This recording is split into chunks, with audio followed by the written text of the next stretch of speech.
بسم اللہ الرحمن الرحیم۔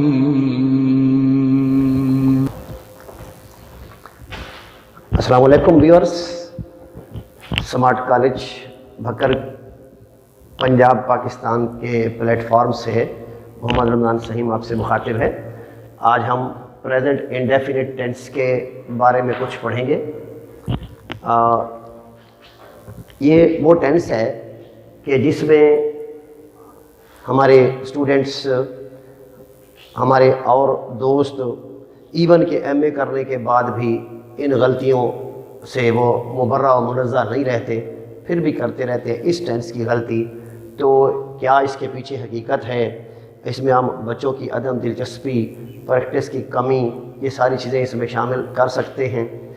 تو انشاءاللہ اب اگر آپ اس کے اوپر غور کریں گے تو پہلے سے زیادہ بہتر پائیں گے اور اس غلطی پر بھی قابو پا سکتے ہیں۔ سب سے پہلے ہم ورب سے جو ہے وہ بات شروع کرتے ہیں۔ ہمارے ٹیچرز کہا کرتے تھے کہ جو ورب کو سمجھ گیا وہ انگریزی کو سمجھ گیا، اور اسی ورب کو سمجھتے سمجھتے ہماری عمر بیت جاتی ہے۔ مثال کے طور پر یہ لفظ ہے لکھنا، اور اس کے مقابلے میں ہے ٹو رائٹ، بولنا، اور اس کے مقابلے میں ہے ٹو سپیک۔ تو نون الف نا ادھر مشترک آ رہا ہے، اس کے مقابلے میں ادھر ٹو مشترک آ رہا ہے۔ اگر ہم ٹو کو نکال دیں، ادھر سے ہم نون الف نا کو نکال دیں، تو باقی چیزوں پہ غور کریں کہ کیا بچ جاتا ہے۔ اس کے مقابلے میں لکھ، اس کے مقابلے میں بول، ادھر رائٹ، ادھر سپیک، یعنی کہ لکھ۔ اب یہ وہ لفظ ہے جو ہر ٹینس میں موجود ہوتا ہے، کم نہیں ہوتا۔ مثال کے طور پر جیسے عربی میں لفظ ہوتا ہے ایک زارابا، زارابا، اب یہ وہ مادہ ہے، یہ وہ لفظ ہے، حرف ہیں 3 حروف جو کبھی بھی مزید کم نہیں ہوتے۔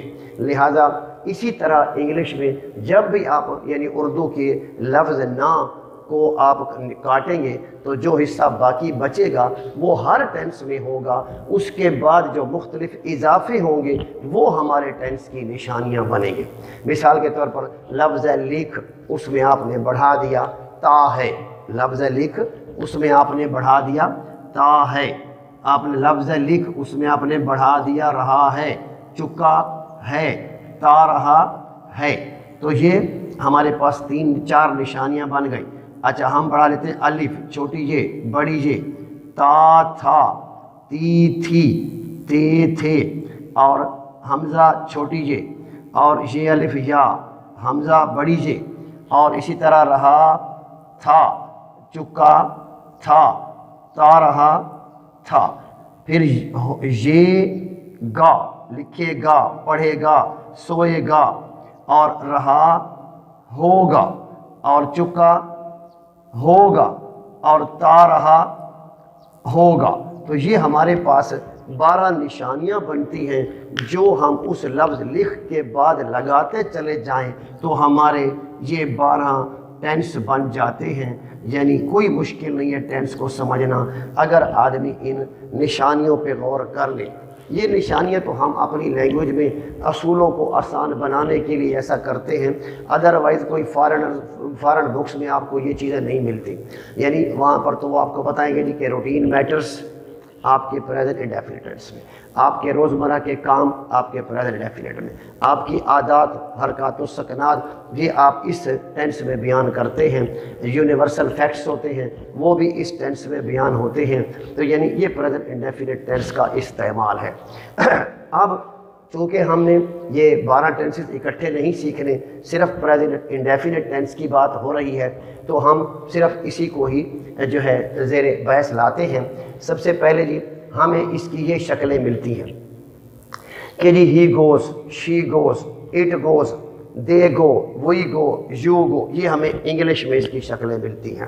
اردو میں ہمیں اس کی شکلیں یوں ملتی ہیں، وہ لکھتا ہے، وہ لکھتی ہے، وہ لکھتے ہیں، میں لکھتا ہوں، ہم لکھتے ہیں۔ آپ کو یہ اردو میں نشانیاں ملتی ہیں، یہ آپ کو انگلش میں اس کا ترجمہ ملتا ہے۔ تو ہم اس کو کیسے یاد کریں گے، کیسے ہمیں یاد رہے گا؟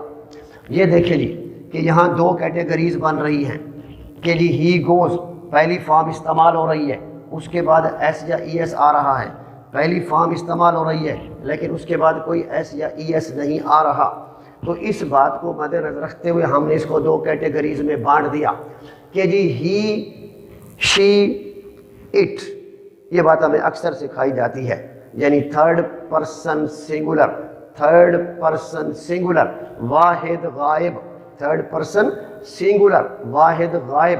ذرا پرسن آف پروناؤن پہ غور کریں، متکلم فرسٹ پرسن آئی اور وہی اس میں شامل ہیں، سیکنڈ پرسن اس میں یو، یہ واحد جمع دونوں کے لیے استعمال ہوتا ہے، تھرڈ پرسن واحد بھی ہے، جمع بھی ہے، سنگولر بھی ہے اور پلورل بھی ہے۔ اور اس کے بعد جو ہے تھرڈ پرسن، یہ جو ہمارا جو ریلیٹڈ بات ہے جس سے، وہ ہے یہ تھرڈ پرسن سنگولر، یعنی کہ واحد غائب جسے کہتے ہیں آپ ہی، شی، اٹ۔ ایک تو بات ہو گئی یہ کہ ہی، شی، اٹ کے ساتھ آپ نے ایس یا ای ایس لگانا ہے، لیکن بعض اوقات ہی یا شی یا اٹ نہیں ہوتے، تو پھر ہمیں کیا کرنا چاہیے؟ تو اس کے لیے یہ ہے کہ جی ہی، شی، اٹ یا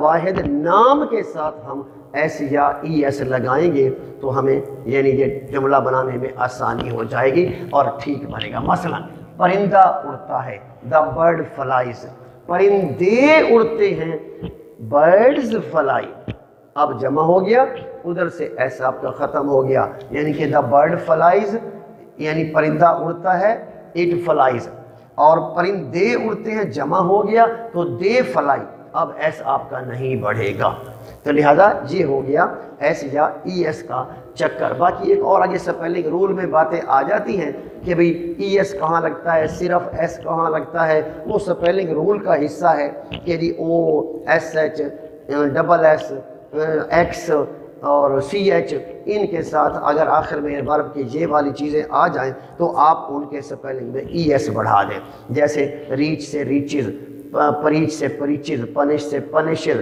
اور اگر وائی آ جائے اور اس کے بعد پہلے واول نہ ہو تو پھر وائی کو کاٹ کے آئی ای ایس لگا دیں۔ مثلا کہ جی لفظ ہے جی ٹرائی، تو یہ اب ٹرائز بن جائے گا، یہ آپ کا جو ہے وائی کاٹ کے آئی ای ایس، کیونکہ یہاں پر وائی سے پہلے واول نہیں ہے، تو لہٰذا یہ آگے سپیلنگ رول سے متعلقہ باتیں ہیں۔ فرق یعنی آپ نے یہ دیکھنا ہے کہ بھئی ایس یا ای ایس یہاں بڑھے گا یا نہیں بڑھے گا، یہ ہے ٹینس سے متعلق بات۔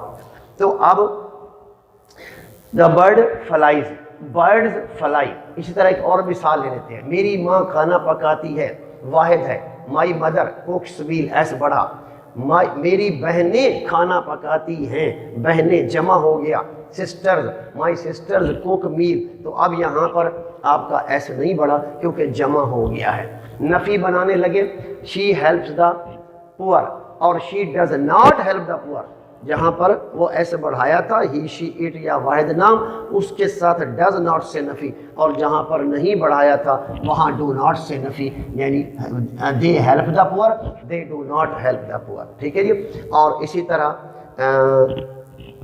سوالیہ میں شی ہیلپس دا پور، ڈز شی ہیلپ دا پور، واحد ہے، اور Y does she help the پور، اگر یعنی سوالیہ الفاظ اگر آپ کے استعمال ہوتے ہیں تو وہاں پر why does she help the poor, یعنی یہ بھی ساتھ ہیلپنگ ورب، یہ بھی ساتھ آئے گا اور یہ بھی آئے گا، اور اگر ہو آ جائے تو اس کے ساتھ کوئی ڈو ڈز ڈیڈ نہیں لگتا، ٹھیک ہے جی، تو وہ ہو جائے گا ہو لوز دا پور، ہو ہیلپس دا پور، وہ آپ کا یوں ہو جائے گا۔